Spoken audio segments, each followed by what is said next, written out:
आज एक ऐसे मैच की बात करेंगे जो इस टूर्नामेंट का फाइनल जीतने से कहीं ज़्यादा सचिन तेंदुलकर के उस विकराल रूप के लिए जाना जाता है। उस दिन सचिन नाम का एक ऐसा तूफान आया जिसने ऑस्ट्रेलिया के गेंदबाजों की नींद उड़ा दिया था, क्योंकि सचिन की वो पारी आज भी एक यादगार लम्हे के लिए याद करी जाती है। उस सीरीज के बाद सचिन तेंदुलकर शेनवाज के सपनों में आने लगी, क्योंकि ऑस्ट्रेलिया के सबसे महान गेंदबाज शेनवाज उस दिन सचिन के आगे बेबस दिखाई दिए। तो इस दर्दनाक कहानी की शुरुआत एकदम शुरू से करते हैं। साल 1998 Coca Cola world cup series खेली गई, जिसमें ऑस्ट्रेलिया, इंडिया और न्यूजीलैंड इस टूर्नामेंट का हिस्सा होती हैं। और इस सीरीज का छठा मैच इंडिया और ऑस्ट्रेलिया के बीच खेला जाना था। जो कि यह मैच जीतती वो सीधा फाइनल में प्रवेश करती। मानो ये मैच सेमीफाइनल की तरह था और मैच शुरू होता है। ऑस्ट्रेलियाई टीम पहले बल्लेबाजी करती है। एडम गिलक्रिस्ट और मार्को बड़ा टारगेट सेट करने के लिए तेजी से रन बनाना शुरू कर देते हैं, लेकिन गिलक्रिस्ट 17 रनों पर पवेलियन चले जाते हैं। उसके बाद रिक्की पॉन्टिंग मैदान पर आते हैं और मार्को के साथ मिलकर पारी को आगे बढ़ाते हैं, लेकिन 81 के स्कोर पर रिक्की पॉन्टिंग आउट हो जाते हैं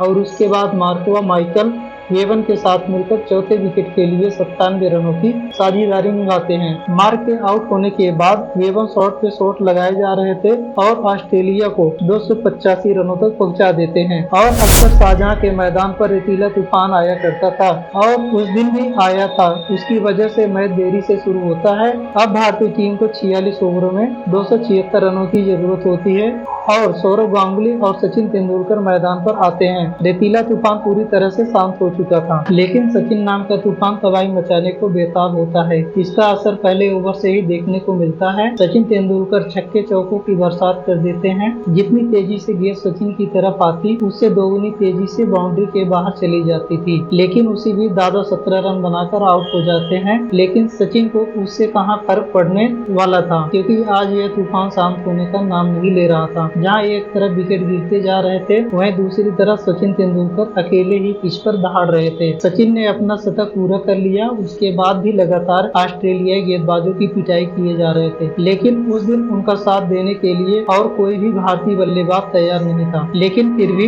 जब तक सचिन थे एक आस थी, लेकिन सचिन 143 रनों के स्कोर पर धुआंधार पारी खेल आउट हो जाते हैं और जीत की आस भी निराशा में तब्दील हो जाती है और पूरी भारतीय टीम 46 ओवरों में मात्र 250 रन ही बना पाई और ऑस्ट्रेलिया यह मैच 26 रनों से जीत जाती है। लेकिन अभी तो इस कहानी की शुरुआत है। सचिन तेंदुलकर ने जिस प्रकार से सभी गेंदबाजों को पिटाई किया, चाहे वो शेनवाज या स्टीव वॉ, सभी गेंदबाजों को आगे बढ़ बढ़कर शॉट लगाया। ऑस्ट्रेलियाई गेंदबाजों के सर से इस मार का भूत भाग पाता कि भारत यह मैच हारने के बावजूद भी फाइनल में पहुंच जाता है, क्योंकि भारतीय टीम का रन रेट न्यूजीलैंड से बेहतर था। अब इस फाइनल मैच में ऑस्ट्रेलिया के सामने भारतीय टीम थी, इसका भय नहीं था, लेकिन उस टीम में सचिन नाम का एक खिलाड़ी था जिसको जिसके सामने गेंदबाजी करने में उनकी रूह कांप जाती थी। कोका कोला वर्ल्ड कप का फाइनल मैच शुरू होता है। ऑस्ट्रेलिया ने 9 विकेट खोकर 272 रनों का विशाल टारगेट खड़ा कर दी। अब एक बार फिर से सचिन ने मोर्चा संभाला, लेकिन सचिन तेंदुलकर ने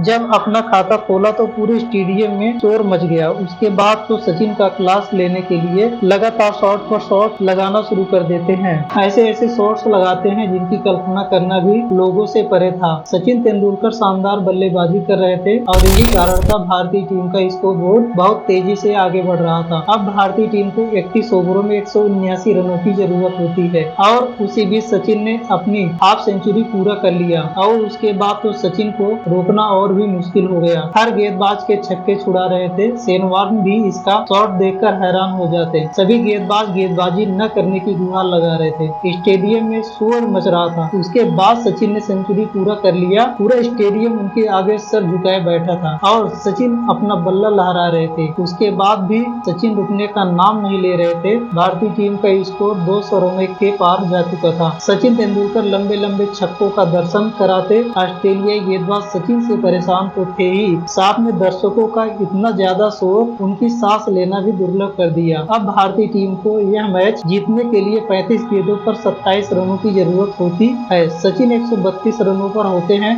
उसके बाद एक चौका लगाया, लेकिन आखिरकार सचिन नाम का तूफान शांत हो ही गया। लेकिन तब तक देर हो चुकी थी, ऑस्ट्रेलियाई टीम तबाह हो चुकी थी। भारत यह फाइनल मैच जीत जाता है। सचिन ने पिछले मैच में 143 रन बनाए और इस मैच में 134 रनों की पारी खेली, जिसके बाद सेनवार ने बताया कि सचिन तेंदुलकर उनके सपने में मुक्को छक्को मार रहे थे। उस मार की घाव से सेनवार को दिल में लगी। और यदि आप यहाँ तक वीडियो देख रहे हैं तो वीडियो को लाइक और प्यारा सा कमेंट जरूर कर दीजिए, और यदि चैनल पर पहली बार वीडियो देख रहे हैं तो चैनल को सब्सक्राइब कर लीजिए। जय हिंद।